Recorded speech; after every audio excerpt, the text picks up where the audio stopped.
Allah menciptakan mati dan hidup untuk menuji kalian. Siapa di antaramu sebaik-baik amal, bukan sebanyak amal. Allah tidak minta tahajud sepanjang malam. Bisa 2 rakaat tutup witir, sudah tahajud itu. Tahajud tidak harus 8 rakaat, tidak harus sunnah hajat, sunnah wudu, sunnah taubat, sunnah apa lagi. 2 rakaat tutup witir, sudah tutup, selesai. Ahli witir, ahli tahajud, sudah cukup.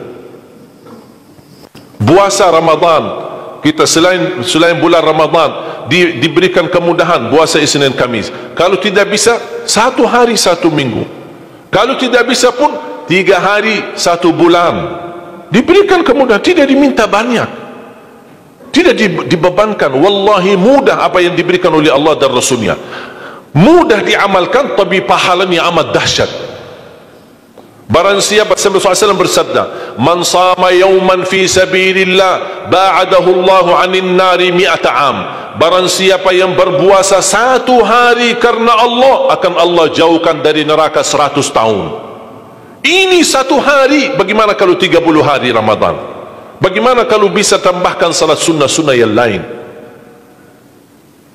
Salat duha, kesempatan, tidak harus 8 rakaat, tidak harus 6 rakaat, tidak harus 4 rakaat, 2 rakaat, dan tidak harus dibaca wasyamsi wa duhaha. Banyak jemaah curhat kepada saya, keluhannya apa? Saya tanya, saya ingin salat duha, tapi susah, saya tidak bisa hafal wasyamsi wa duhaha dan wadduha wal laili idza saja.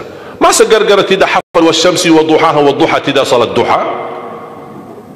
Walaupun tidak hafal, mohon maaf, hafal qulhu, baca qulhu. Rakaat pertama qulhu, rakaat kedua tak apa-apa, qulhu lagi. Asal duha terjaga. Betul?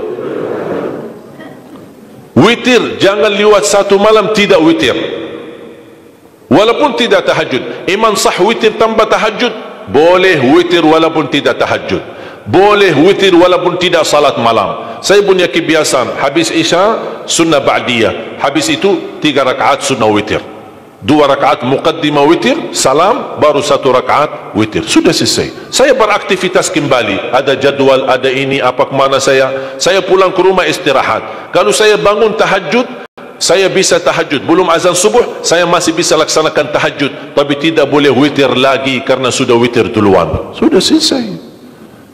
Rasulullah SAW bersabda, Inna Allah witir, yuhibbul witir fa'autiru. Allah maha witir, Allah cinta witir, jagalah witir. Amirul Mu'minin Umar bin Khattab ketika ditanya, kenapa wahai Amirul Mu'minin suka witir sebelum tidur? Kata beliau, saya khawatir meninggal dunia dalam keadaan tidur belum witir. Salat witir, kalau tidak berkesempatan salat malam tidak apa-apa, tapi sudah namamu tertulis ahli witir. Kalau bapak-bapak, ibu-ibu yang sudah biasa bangun tengah malam, suka bangun tahajud, sudah terbiasa, tak apa-apa, boleh witir belakangan. Tapi kalau ada yang merasa kekhawatiran atau tahu dirinya suka malas, bangun tapi malas-malasan, berat untuk laksanakan, daripada kita ketiduran, tidak salat sama sekali, mendingan witir amankan dulu. Diamankan witirnya supaya tertulis namamu ahli witir. Kalau sempat tahajud syukur, tidak sempat alhamdulillah sudah tertulis nama kita ahli witir.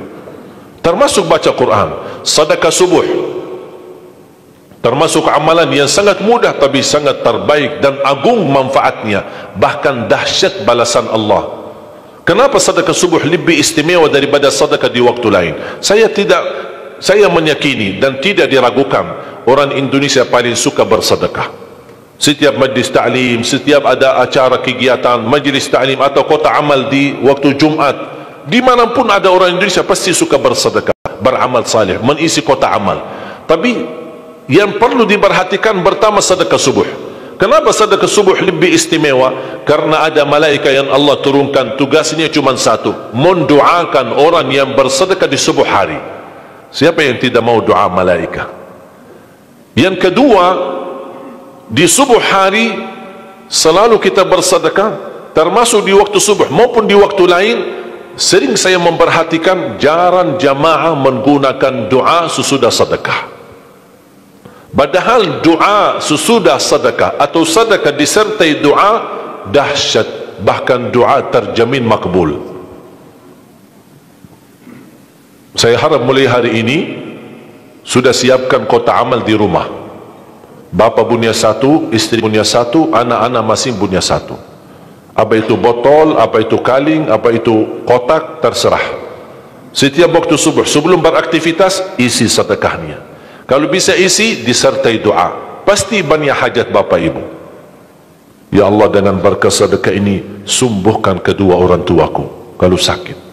Ya Allah, dengan berkah sedekah ini sembuhkan penyakitku, sudah lama saya menderita sakit belum bisa sembuh. Ya Allah, dengan berkah sedekah ini karuniailah kepada aku dan keturunanku menjadi penghafal Al-Quran. Ya Allah, dengan berkah sedekah ini berikan kemudahan bisa ke tanah suci haji dan umrah dan ziarah Nabi Muhammad sallallahu alaihi wasallam. Ya Allah, dengan berkah sedekah ini anakku sedang ujian, termasuk anak-anak, ajarin anak isi sedekah, anak doa, ya Allah saya lagi ujian, mudahkan ujian saya. Ya Allah, dengan berkah sedekah ini titipkan pahala sedekahku untuk kedua orang tuaku. Itu juga boleh, tetapi tolong disesuaikan. Jangan sedekahnya koin-koin tapi doanya sampai terbit matahari. Malu sama Allah. Kelamaan kata malaikat doanya, padahal sedekahnya teng teng teng. Kalau saya usulkan, satu kali sedekah, satu kali hajat. Termasuk anak-anak muda yang sedang melamar kerjaan, isi sedekahnya. Ya Allah, mohon dengan berkah sedekah ini mudahkan lamaran kerjaan saya supaya diterima, menjadi kerjaan yang membawa rezeki yang halal. Termasuk jodoh, termasuk keluarga yang sudah lama menikah belum punya keturunan. Saya punya teman 17 tahun tidak punya keturunan. Dia menggunakan sedekah subuh sama istighfar, alhamdulillah 6 bulan kemudian beliau telefon saya, istrinya hamil. Saya sendiri 13 tahun tidak punya keturunan. Sejarah medis normal, sehat, tidak ada masalah. 13 tahun tidak punya anak. Saya menggunakan rutin sedekah subuh, alhamdulillah diberikan oleh Allah Subhanahu wa taala 3 anak. Kalau istri baru 1. Dahsyat manfaatnya sedekah subuh untuk hajat kita. Kapan saja bapak ibu bersedekah, jangankan hanya sedekah subuh. Kalau bisa sedekah subuh menjadi amal ibadah yang tetap. Selain sedekah subuh, kalau anda gunakan sedekah dimanapun, termasuk di hari Jumat, isi kotak amal, jangan lupa disertai doa. Sebutkan hajatmu. Siap?